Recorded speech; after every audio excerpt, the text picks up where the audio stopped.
మన్యం జిల్లాలో పచ్చ కామెర్ల ఘటనలపై ఎన్హెచ్ఆర్సీ విచారణ చేపట్టనుంది. ఈ నెల 28 నుంచి 3 రోజుల పాటు విచారణ జరగనుంది. మన్యం జిల్లాలోని స్కూళ్లు, హాస్టల్స్, ఆసుపత్రులు, విద్యార్థుల ఇళ్ల వద్ద విచారణ చేపట్టనున్నారు ఎన్హెచ్ఆర్సీ కమిటీ సభ్యులు. ఇటీవల గిరిజన గురుకులాల్లో విద్యార్థులకు పచ్చ కామెర్లు వచ్చి చనిపోవడాన్ని వైఎస్ఆర్సీపీ నేతలు ఢిల్లీలోని ఎన్హెచ్ఆర్సీ దృష్టికి తీసుకెళ్లారు.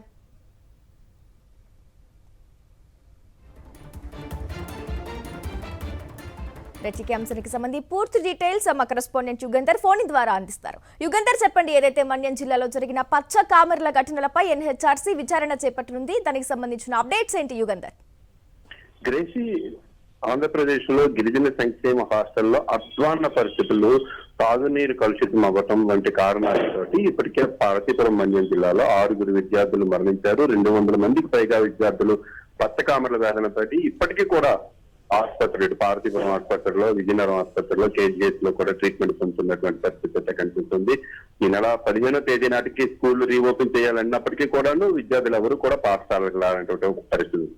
ఈ నేపథ్యంలో ఇక్కడ ఉన్నటువంటి అధ్వాన పరిస్థితులను వైఎస్ఆర్ కాంగ్రెస్ పార్టీ ఇక్కడ ఉన్న మాజీ డిప్యూటీ సీఎం పాముల పుష్పశ్రీవాణి, అదేవిధంగా అరకు ఎంపీ తనూజ వీళ్ళంతా కూడాను ఢిల్లీలోని జాతీయ మానవ హక్కుల కమిషన్ ఫిర్యాదు చేశారు. ఇక్కడ పూర్తిగా కూడా నిర్లక్ష్యానికి గురైంది. గిరిజన సంక్షేమ శాఖ అంతా కూడాను గిరిజనుల సంక్షేమం చూడట్లేదు, హాస్టల్ అన్ని కూడా చాలా అధ్వానంగా ఉన్నాయనేటువంటిది సవివరంగా దృశ్యాలతోటూ ఫోటోలతోటూ కలిపి వాళ్ళకి అందజేయడం జరిగింది. ఈ నేపథ్యంలో 28, 29, 30 తేదీల్లో ఢిల్లీ నుంచి హ్యూమన్ రైట్స్ కమిషన్ బృందం ఈ ప్రాంతంలో పర్యటించనున్నారు. ముఖ్యంగా వీళ్ళు ఇక్కడ ఉన్నటువంటి ఆసుపత్రుల్లోని ఎట్లాంటి ట్రీట్మెంట్ ఇచ్చారు, ఏం జరిగింది అనేటువంటిది, ఇంకోటి హాస్టల్స్ లో ఉన్నటువంటి డ్రింకింగ్ వాటర్ సోర్సెస్ ఏంటి, అక్కడ ఉన్నటువంటి మెస్ అవన్నీ పరిస్థితులు ఎలా ఉన్నాయి, పిల్లలు ఎట్లాంటి కండిషన్స్ లో అక్కడ నివాసం ఉంటున్నారు అనే దాని మీద కురుపం పాఠశాలతో పాటు మరికొన్ని పాఠశాలను ఎంచుకునేటువంటి పరిస్థితి అయితే మనకు కనిపిస్తోంది.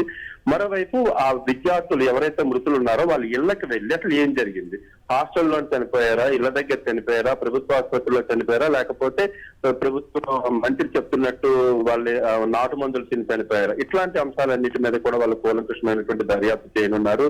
దీంతో పాటు ఎప్పుడైతే నేషనల్ హ్యూమన్ రైట్స్ కమిషన్ మన్యం జిల్లాలో పర్యటిస్తుందని తెలిసిందో వెంటనే గిరిజన సంక్షేమ శాఖ మంత్రి కూడా స్థానికంగా ఉంటున్నారు. ఇదే జిల్లాకు చెందినటువంటి కుమ్మడి సంజారాణి కూడా అప్రమత్తమయ్యారు. గిరిజన సంఘాల వాళ్ళందరినీ కూడా పిలిచి హ్యూమన్ రైట్స్ కమిషన్ ముందు ఎట్లాంటి వివాదాస్పద వ్యాఖ్యలు తీసుకురావద్దని, ఎట్లాంటి దుర్ఘటనల తాలూకు అంశాలు తీసుకురావద్దని వాళ్ళందరికీ కూడా నచ్చ చెప్తున్నటువంటి ప్రయత్నాలు అయితే చేస్తున్నారు. ఒకవైపు అధికారుల ప్రయత్నాలు చేస్తున్నారు, ఒకవైపు రాజకీయ ప్రయత్నాలు కూడా ఇక్కడ జరుగుతున్నాయి.